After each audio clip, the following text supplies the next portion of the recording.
Nombor pendaftaran kenderaan bagi wilayah Persekutuan Kuala Lumpur dan Putrajaya akan bermula dengan konsonan V dan F.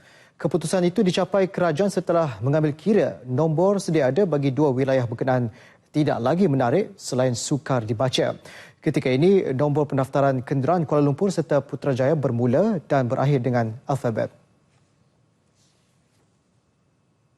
Pandangan daripada Yang Berhormat Setiausaha memang ada kebenaran.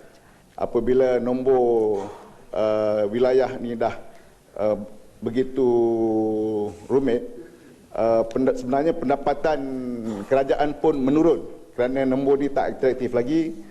Jadi maka kerajaan telah mengumumkan akan mengumumkan satu pendaftaran baru.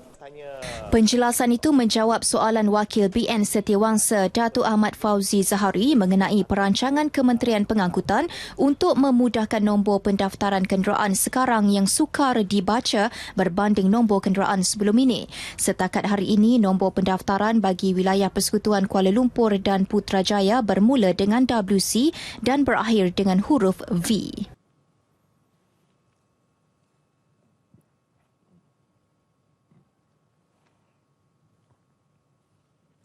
Malaysia tidak tunduk terhadap sebarang desakan berhubung isu pertindihan di Laut Cina Selatan. Timbalan Menteri Luar Datuk Seri Rizal Merican menegaskan pendirian itu jelas seiring kedudukan Malaysia sebagai negara berdaulat. Datuk Seri Rizal ketika menerangkan mengenai perkara itu berkata kerajaan akan tetap memastikan kepentingan negara terpelihara sebagaimana termaktub dalam deklarasi tata laku pihak-pihak berkepentingan di Laut Cina Selatan. Pendirian Kuala Lumpur jelas dan konsisten serta mahu deklarasi yang ditandatangani antara negara-negara ASEAN dan China pada 4 November 2002 dipatuhi. Meski mengakui China merupakan kuasa besar yang mempunyai hubungan diplomatik serta perdagangan penting bagi negara, perkara itu bukan alasan untuk tunduk kepada tuntutan di luar perjanjian. Tidak benar bahawa kita tunduk kepada tekanan-tekanan terutamanya disebut tadi negara China. Bila ia membabitkan aspek-aspek yang menyentuh maruah dan terutamanya menyentuh kedaulatan negara kita dan juga negara-negara ASEAN yang lain, kita meletakkan kepentingan negara kita jauh lebih penting. Sebab itu kita ada aspek yang disebut sebagai centrality of ASEAN.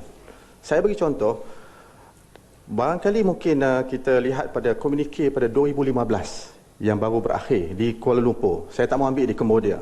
Maka ada terdapat kenyataan-kenyataan yang mungkin tidak membawa kepada rasa senang hati di kalangan negara-negara lain, terutama negara China. Tetapi ia masih dimasukkan. Ini bersesuaian dengan apa yang telah disebut oleh Presiden Xi ketika mana berkunjung ke Washington bertemu dengan Presiden Obama. Dan kemudian ia diulangi, iaitu the word militarization activity. Aktiviti ketenteraan dimasukkan secara spesifik dan dijadikan kenyataan pengurusi ASEAN waktu itu di bawah Yang Berhormat Datuk Seri Najib. Dalam pada itu menjawab pertanyaan Ahli Parlimen Alur Gajah Datuk Koh Nai Kuong, Datuk Seri Rizal menegaskan Malaysia serta negara-negara ASEAN lain tidak mengiktiraf tuntutan China berdasarkan Nine Dash Line kerana tidak selaras dengan undang-undang antarabangsa termasuk Konvensyen Pertubuhan Bangsa-Bangsa Bersatu mengenai Undang-Undang Laut 1982.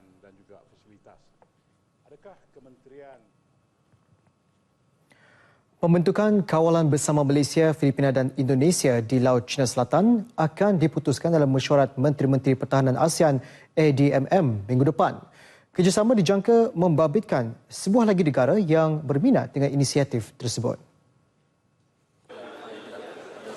Bercakap di Parlimen, Menteri Pertahanan Datuk Seri Hishamuddin Tun Hussein mengesahkan pertemuan bersama Menteri Pertahanan negara-negara terbabit akan diadakan semasa ADMM di Laos. Brunei merupakan negara yang dijangka menyertai kerjasama itu atas kepentingan pertahanan. Saya akan bawa kepada perbincangan dua hala dengan Menteri Pertahanan Filipina dan juga Indonesia. Mungkin Brunei dalam mesyuarat pertahanan di Laos minggu depan. Kata sepakat untuk memperkukuh kawalan keselamatan Laut Cina Selatan itu dicapai dalam mesyuarat khas Menteri-Menteri Luar Malaysia, Indonesia dan Filipina di Yogyakarta 5 Mei lepas. Ketiga-tiga negara turut setuju mewujudkan satu sistem komunikasi segera bagi mempercepat tindakan apabila berlaku kecemasan di laut. Ia dijangka menjadi penyelesaian kepada siri penculikan di kawasan perairan itu.